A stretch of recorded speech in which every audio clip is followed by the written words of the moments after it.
Quad summit में शामिल होने के बाद न्यूयॉर्क पहुंचे प्रधानमंत्री नरेंद्र मोदी। भारतीय समुदाय ने लगाए मोदी मोदी के नारे। आज टेक कंपनियों के शीर्ष अधिकारियों से प्रधानमंत्री करेंगे मुलाकात। क्वाड के कैंसर मूनशॉट पहल से हिंद प्रशांत क्षेत्र में सर्विकल कैंसर से निपटने में मिलेगी मदद। प्रधानमंत्री मोदी ने की $7.5 मिलियन देने की घोषणा। पीएम ने कहा, वन अर्थ वन हेल्थ है भारत का विजन। रेडियोथेरेपी उपचार और क्षमता निर्माण में भी सहयोग देगा भारत। क्वाड समूह के विल्मिंगटन घोषणा पत्र में समुद्री सुरक्षा सहयोग बढ़ाने पर जोर। अगले साल भारत करेगा क्वाड समिट की मेजबानी। पीएम मोदी ने जापान और ऑस्ट्रेलिया के समकक्षों से अहम विषयों पर की द्विपक्षीय वार्ता। विदेश मंत्रालय ने प्रधानमंत्री मोदी और अमेरिकी राष्ट्रपति के बीच द्विपक्षीय वार्ता में रक्षा साझेदारी में हुई प्रगति को वैश्विक सुरक्षा और शांति का बताया स्तंभ। दोनों देशों के बीच व्यापक रणनीतिक साझेदारी को आगे बढ़ाने पर हुई चर्चा। जम्मू कश्मीर में आज बीजेपी अध्यक्ष जेपी नड्डा समेत केंद्रीय मंत्री राजनाथ सिंह और अमित शाह देंगे प्रचार को धार। वहीं कांग्रेस, नेशनल कॉन्फ्रेंस और पीडीपी ने भी झोंकी पूरी ताकत। उधर हरियाणा में हुड्डा परिवार रैलियों में व्यस्त, लेकिन नाराज कुमारी शैलजा अब भी प्रचार से दूर। श्रीलंका में राष्ट्रपति चुनाव के नतीजे आज। एनपीपी नेता अनुरा दिसानायके दौड़ में सबसे आगे। मौजूदा राष्ट्रपति रानिल विक्रमसिंघे और मुख्य विपक्षी नेता साजिद प्रेमदासा रुझानों में पीछे। चेन्नई टेस्ट में भारत की शानदार जीत। टीम इंडिया ने बांग्लादेश को 280 रन से हराया। 515 रन के लक्ष्य का पीछा करने उतरी बांग्लादेश टीम 234 रन पर सिमटी। और चेस ओलंपियाड में भारत की दोनों टीमें स्वर्ण पदक जीतने के करीब। आज फाइनल मुकाबले में पुरुष टीम की स्लोवानिया से होगी भिड़ंत। वहीं भारतीय महिला टीम का अंतिम दौर में अजरबैजान से होगा मुकाबला। और हम आपको पल पल की खबरें दे रहे हैं, जहां प्रधानमंत्री नरेंद्र मोदी 3 दिवसीय अमेरिकी दौरे पर हैं। और आज प्रधानमंत्री नरेंद्र मोदी के अमेरिकी दौरे का दूसरा चरण है, जहां प्रधानमंत्री न्यूयॉर्क पहुंच चुके हैं। और ऑस्ट्रेलिया के प्रधानमंत्री एंथनी एल्बनीसी से उन्होंने, जब वे फिलाडेल्फिया थे, उन्होंने मुलाकात की है। और दोनों नेताओं ने आपसी हित के साथ साथ एक बार फिर हिंद प्रशांत क्षेत्र की शांति, स्थिरता और समृद्धि के लिए साझेदारी को मजबूत करने का संकल्प व्यक्त किया है। ऑस्ट्रेलिया के प्रधानमंत्री एल्बनीजी ने कहा कि प्रधानमंत्री मोदी के साथ उनकी बातचीत उपयोगी रही है।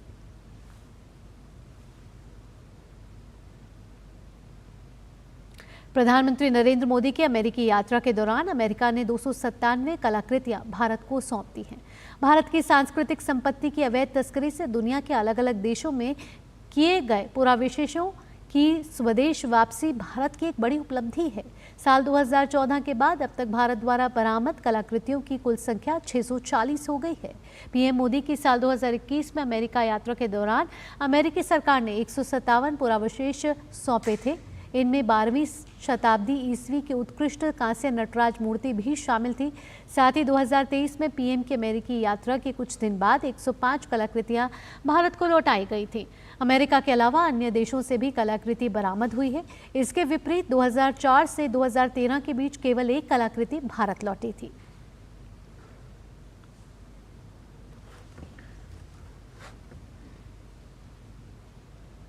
प्रधानमंत्री नरेंद्र मोदी ने अपनी अमेरिका की यात्रा के दौरान राष्ट्रपति जो बाइडेन को प्राचीनी स्मृति चिन्ह भेंट किया है। पीएम ने चांदी की बनी और हाथ से उकेरी गई नक्काशी वाले ट्रेन का मॉडल उपहार स्वरूप दिया है। यह विंटेज ट्रेन मॉडल एक दुर्लभ और असाधारण कृति है, जिसे महाराष्ट्र के कारीगरों द्वारा कुशलता से तैयार किया गया है। भारत और अमेरिका के बीच मजबूत संबंधों को दर्शाते हुए इस मॉडल पर दिल्ली, डेलावेयर और इंजन पर भारतीय रेलवे उकेरा गया है। इसके साथ ही प्रधानमंत्री ने अमेरिका की प्रथम महिला जिल बाइडेन के लिए पश्मीना की शॉल भेंट की है। असाधारण गुणवत्ता और बेजोड़ सुंदरता वाली पश्मीना शॉल जम्मू और कश्मीर से आती है। पश्मीना शॉल पीढ़ियों से चली आ रही विरासत है, जो अपने धागों में यादें और भावनाएं समेटे हुए है।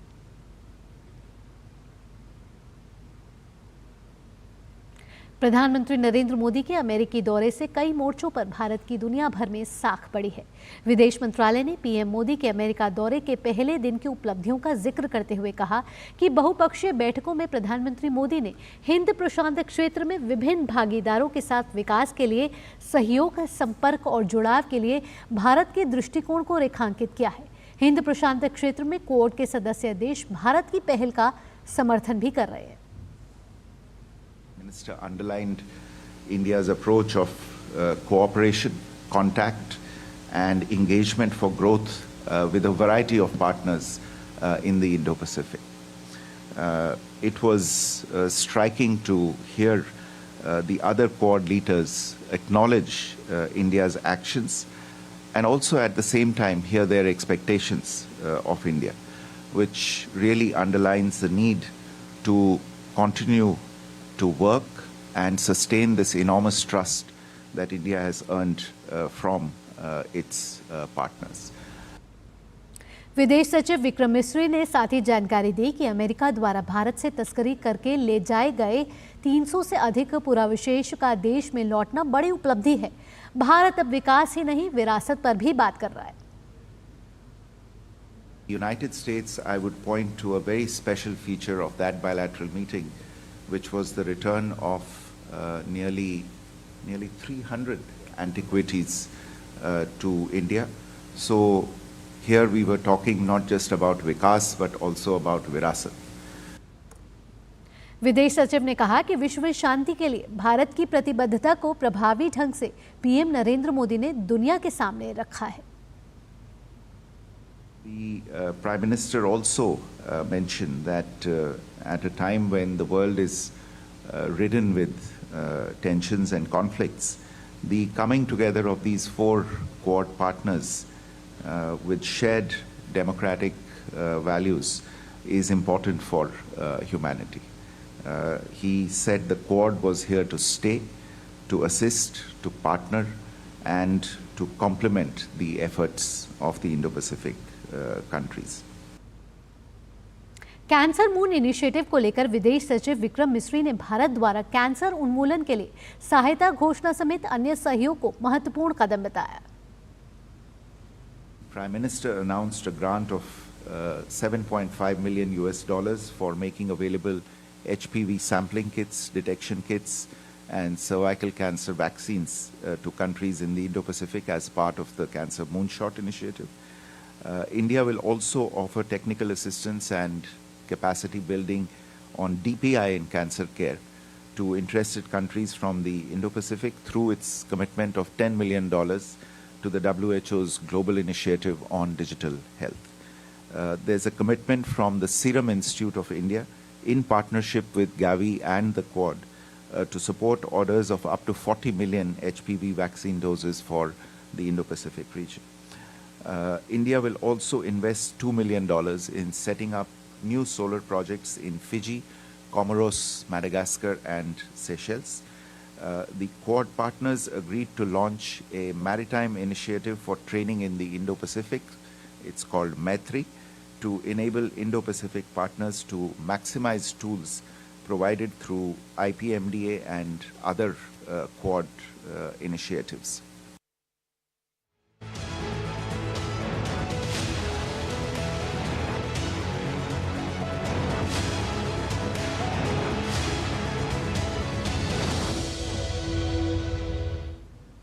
बुलेटिन में आगे बढ़ते हुए आइए कुछ अन्य महत्वपूर्ण खबरों का भी रुख कर लेते हैं।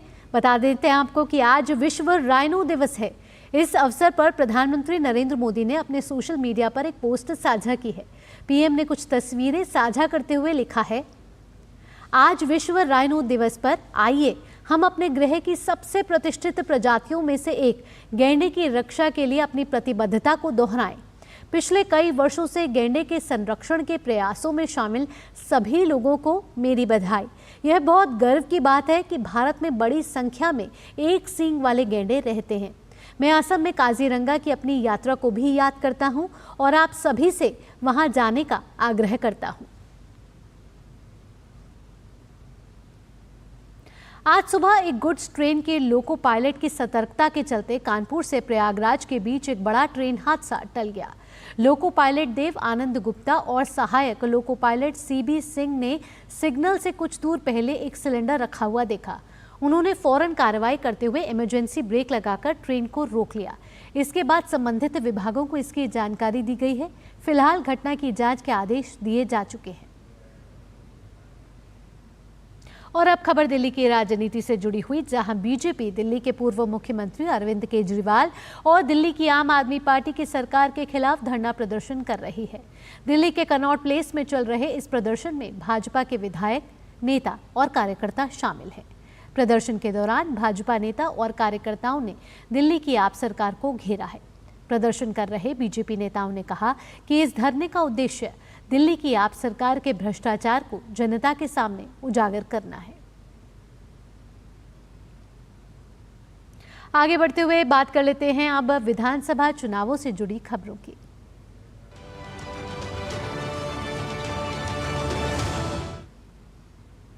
जम्मू कश्मीर में अब दूसरे चरण का मतदान होना है और विधानसभा चुनावों में युवा बढ़ चढ़कर हिस्सा ले रहे हैं। क्या है युवाओं के मुद्दे, बात की है इस पर हमारी संवाददाता रमा त्यागी ने युवाओं से।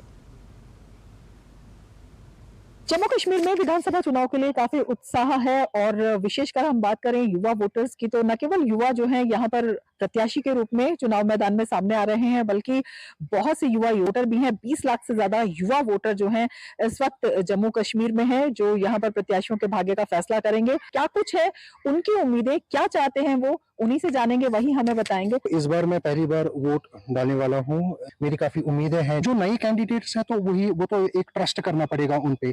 तो मेरा ख्याल है कि जितने एजुकेटेड यूथ इसमें आगे आएंगे तो उतना ज्यादा अच्छा रहेगा, क्योंकि एजुकेशन से ही हम यहाँ पे तब्दीली ला सकते हैं। एक दूसरे के ऊपर एलिगेशंस अलग अलग दल लगाते हैं, क्या उनसे भी कुछ असर पड़ता है? हमेशा प्रोज एंड कॉन्स को भी हमें देखना होता है। एक लीडर की पॉजिटिविटी को भी देखना, तो वो किस प्रकार से अपनी बात को आगे रखता है, तो उसमें कितनी सच्चाई है। मेन क्राइटेरिया है ये देखने के लिए कि मतलब सोच समझ के जो है वो तो जरूरी है। सोच समझ के ही हमें मतलब अपना वोट कास्ट करना है। अगर पर्सनल लेवल पे बात करूं तो मैंने काफी चीजों में पॉलिटिकल को एनालाइज किया है, चाहे वो सेपरेटिस्ट मूवमेंट हो या मेन स्ट्रीम पार्टीज का भी हो, तो एक अंदाजा हो चुका है अब हमें क्या करना है। पिछले 10-20 सालों में कश्मीर के हालात क्या था, जब मैं छोटा था तो क्या होता था, उसका रिजल्ट आज तक जीरो मिला है। तो हम यही चाहते हैं कि अगर हमें तब्दीली लानी है तो हमें एजुकेशन से ही लानी है। हमारा मेन फोकस रहेगा, एक तो कश्मीर की जो अभी तक डेवलपमेंट थी उसको थोड़ा आगे और लेके जाना है, और जो हमें फैसिलिटीज एंड जो जॉब्स प्रोवाइड अभी तक हो रहे तो उसमें थोड़ा और इजाफा करने की कोशिश करनी चाहिए, जो भी पार्टीज यहाँ पे इलेक्टिव हो जाएंगी। तो आप देख सकते हैं कि जो युवा हैं उनमें मतदान को लेकर काफी उत्साह है और उनका कहना है कि वोट जो है वो इस बार ऐसे ही नहीं करेंगे, बल्कि वो सभी मैनिफेस्टोस को पढ़ रहे हैं, क्या कुछ बातें चुनावी दल कर रहे हैं उनको भी देख रहे हैं और बहुत सोच समझ कर उनको मतदान करना है, क्योंकि इसी मतदान से उनके भविष्य की राह प्रशस्त होगी और इसीलिए इस चुनाव को लेकर इनमें काफी उत्साह भी है। रमा त्यागी, डीडी न्यूज, श्रीनगर। जम्मू कश्मीर में पहले चरण का विधानसभा चुनाव संपन्न हो चुका है और अब बारी है दूसरे फेज की। इस दौरान 26 विधानसभा सीटों पर मतदान होगा। आज भी केंद्रीय मंत्री अमित शाह बीजेपी के लिए प्रचार की कमान संभालते हुए दिख रहे हैं। अमित शाह आज नौशेरा में जनसभा को संबोधित करेंगे। नौशेरा राजौरी विधानसभा क्षेत्र में आता है। राजौरी विधानसभा क्षेत्र में राजौरी और नौशेरा के साथ बुधल, थन्ना मंडी और कालाकोट सुंदरबनी विधानसभा सीटें शामिल हैं। रक्षा मंत्री और भारतीय जनता पार्टी के वरिष्ठ नेता राजनाथ सिंह जम्मू कश्मीर के दौरे पर रहेंगे।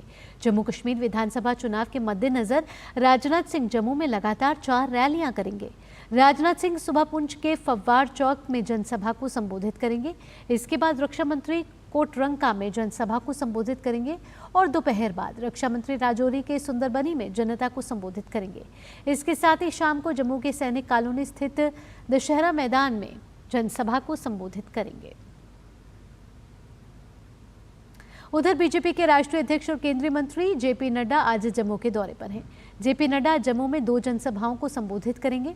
जेपी नड्डा जम्मू उत्तर जिले के बरनाई में विशाल जनसभा को संबोधित करेंगे, जिसके बाद वे एक प्रबुद्ध जन सम्मेलन को भी संबोधित करेंगे। बीजेपी अध्यक्ष दोपहर बाद एक रोड शो में भी शामिल होंगे। और आइए बात कर लेते हैं हरियाणा विधानसभा चुनाव की, जहां उत्तर प्रदेश के मुख्यमंत्री योगी आदित्यनाथ आज हरियाणा के दौरे पर रहेंगे। योगी आदित्यनाथ हरियाणा के नरवाना में जनसभा को संबोधित करेंगे और इसके अलावा योगी आदित्यनाथ का एक रोड शो का भी आयोजन होगा।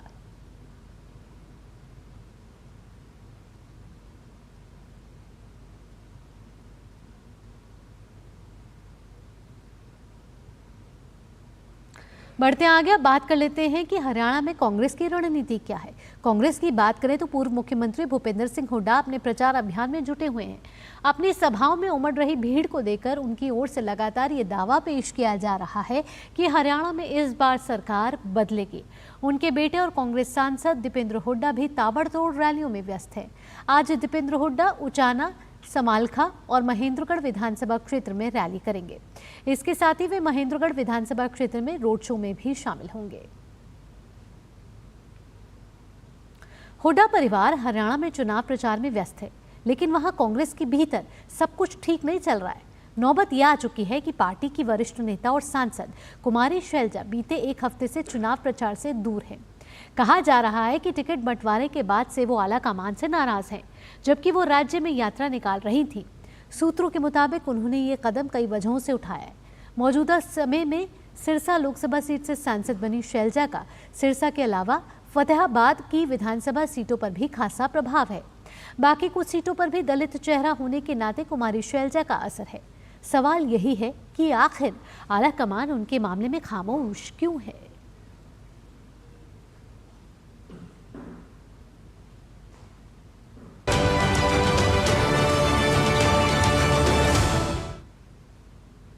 आगे बढ़ते हैं। आंध्र प्रदेश के उप मुख्यमंत्री पवन कल्याण श्री दशावतार वेंकटेश्वर स्वामी मंदिर पहुंचे हैं। विधि विधान के साथ पूजा अर्चना कर पवन कल्याण ने प्रायश्चित दीक्षा की शुरुआत की। दरअसल तिरुपति प्रसाद विवाद के बाद पवन कल्याण ने 11 दिनों का उपवास कर प्रायश्चित दीक्षा करने का फैसला किया है। और अब खबर पश्चिम बंगाल से आ रही है, जहां कांग्रेस पार्टी ने शुभांकर सरकार को पश्चिम बंगाल के नए प्रदेश अध्यक्ष नियुक्त किया है। शुभांकर सरकार को तत्काल प्रभाव से बतौर अध्यक्ष कार्यभार संभालने का निर्देश दिया गया है। शुभांकर सरकार को पश्चिम बंगाल के अध्यक्ष पद सौंपने के साथ ही उन्हें केंद्रीय कांग्रेस समिति के सचिव पद से मुक्त कर दिया गया है। कांग्रेस पार्टी ने हाल ही में वरिष्ठ नेता अधीर रंजन चौधरी को अध्यक्ष पद से मुक्त कर प्रदेश समिति में बड़ा बदलाव किया है।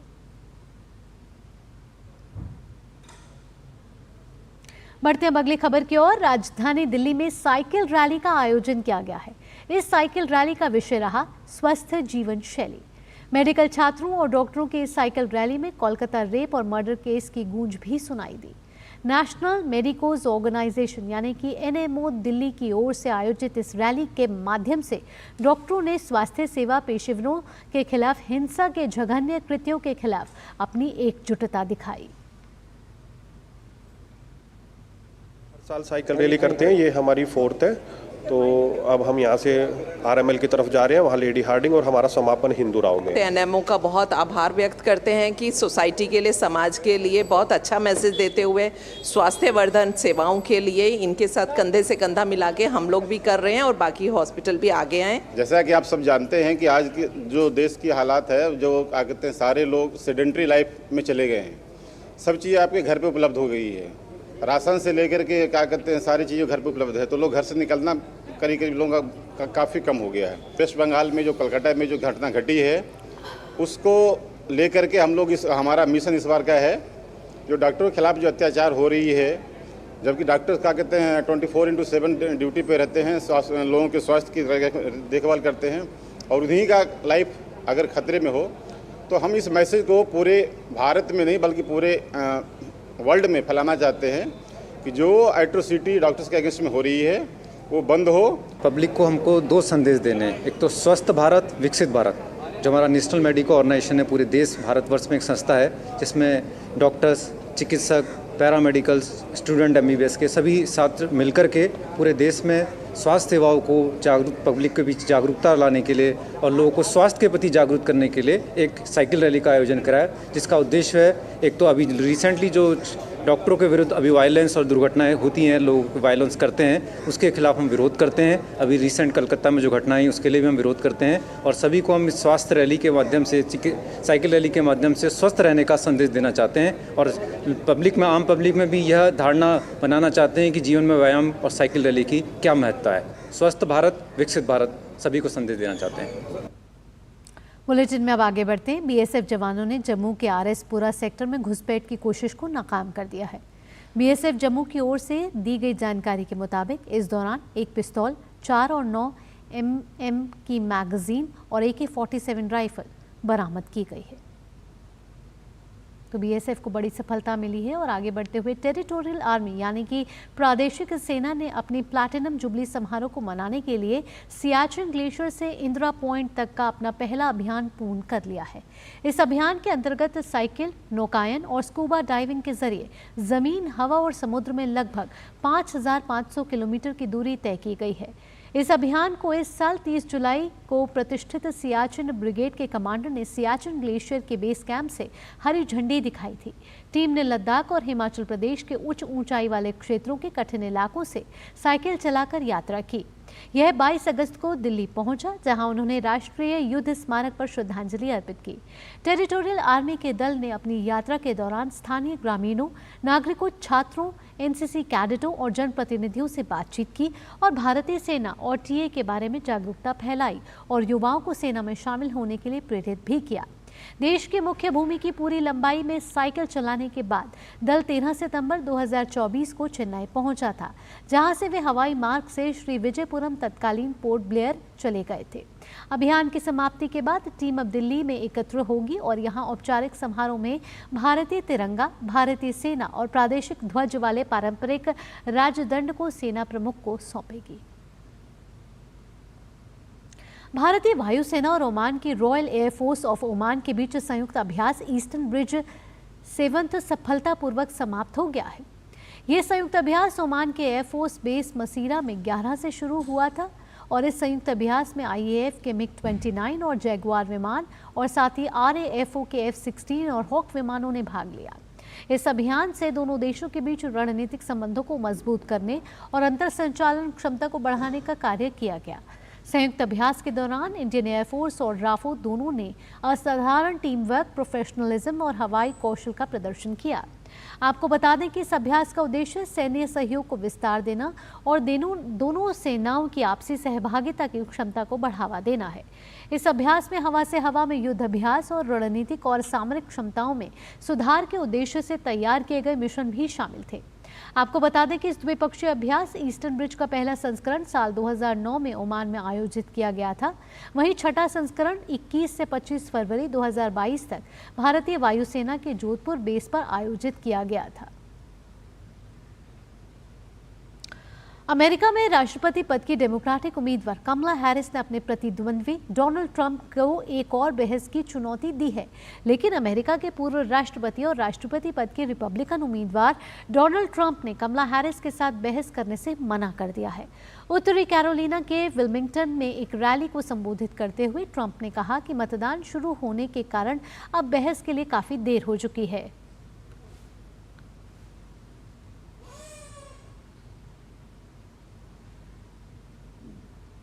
और आपको बता दें कि जम्मू कश्मीर में दूसरे चरण के मतदान के लिए चुनाव प्रचार तेजी से पकड़ चुका है और नौशेरा में गृह मंत्री और भाजपा के वरिष्ठ नेता अमित शाह इस समय चुनावी रैली को संबोधित कर रहे हैं। आइए सीधा रुख करते हैं। और आज रैना का मंडप भी छोटा पड़ गया, इतनी बड़ी संख्या में आए हुए प्यारे भाइयों, बहनों, माताओं और मेरे जिगर के टुकड़े जैसे युवा मित्रों, आप सभी को नमस्कार। सबसे पहले ठाकुर द्वारा मंदिर और मंगला माता के चरणों में प्रणाम कर कर मेरी बात की शुरुआत करता हूं। मैं पीर पंजाल के वीरों की भूमि और मेरे नौसेरा के शेरों को राम राम कर कर मेरी बात की शुरुआत करना चाहता हूं। आज नानक देव जी महाराज का पुण्यतिथि है, जिन्होंने पूरे जग के अंदर समता का संदेश फैलाया। वो सिखों के पहले महान गुरु नानक देव जी महाराज के चरणों में मैं प्रणाम कर कर मेरी बात की शुरुआत करना चाहता हूं। भाइयों बहनों, मैं कल ही वापिस जाने वाला था, फिर मुझे कहा किसी ने कि रैना के यहां जाना चाहिए, आज मैं जम्मू में रुका हूं, इसका एकमात्र कारण मेरे दोस्त रैना को जिताने की सभा करनी है। ये रैना जो है आपके सामने बड़ी बड़ी आवाज में बात करता है, मगर मैं आपको बताता हूं वो सिर्फ बड़ी आवाज में बात नहीं करता है, बड़े बड़े काम करने वाला है हमारा रैना। इसकी अध्यक्षता में जम्मू और कश्मीर में भारतीय जनता पार्टी बहुत आगे बढ़ी है भाई। और मैं आज कहने जाता हूं कि हर जगह लोग विधायक चुनते हैं, हमने आपको बना बनाया मंत्री दे दिया है, इसको चुनकर एक बार भेज दो। रैना को विधायक बनाओ, उसको बड़ा आदमी बनाने का काम मैं करूंगा। नौशेरा वालों, हमारा वादा है।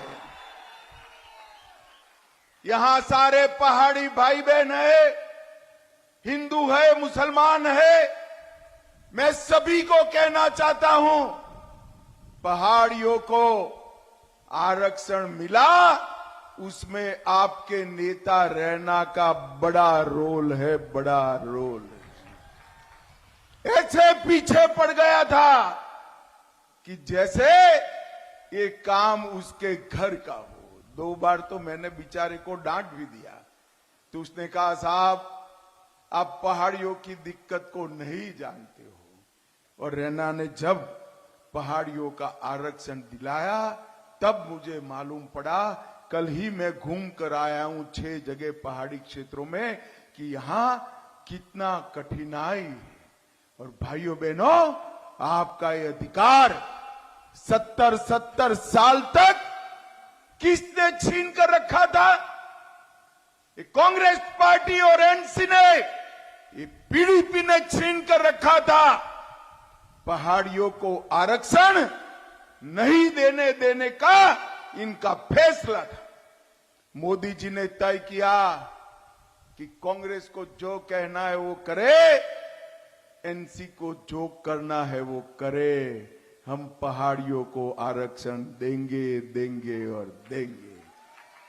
भाइयों बहनों, जब आरक्षण दिया तो ये फारूक साहब ने हमारे गुर्जर भाइयों को उकसाना शुरू किया कि आपका चला जाएगा, आपका चला जाएगा, आपका चला जाएगा।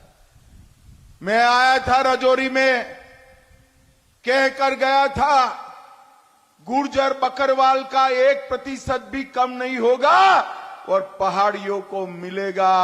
आज मैं कहना चाहता हूं, शिक्षा और नौकरियों में गुर्जर बकरवाल का 1% कम करे बगैर हमारे पहाड़ी भाइयों को आरक्षण देने का काम है।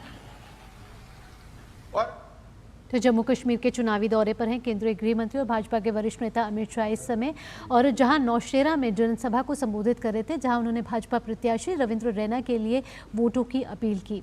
इसी के साथ इस बुलेटिन में इतना ही। अगला विशेष कार्यक्रम आप देखेंगे क्वाड सम्मेलन, शांति, समृद्धि और सुरक्षा पर मेरे सहयोगी मुकुल शर्मा के साथ। मुझे दीजिए अनुमति। नमस्कार।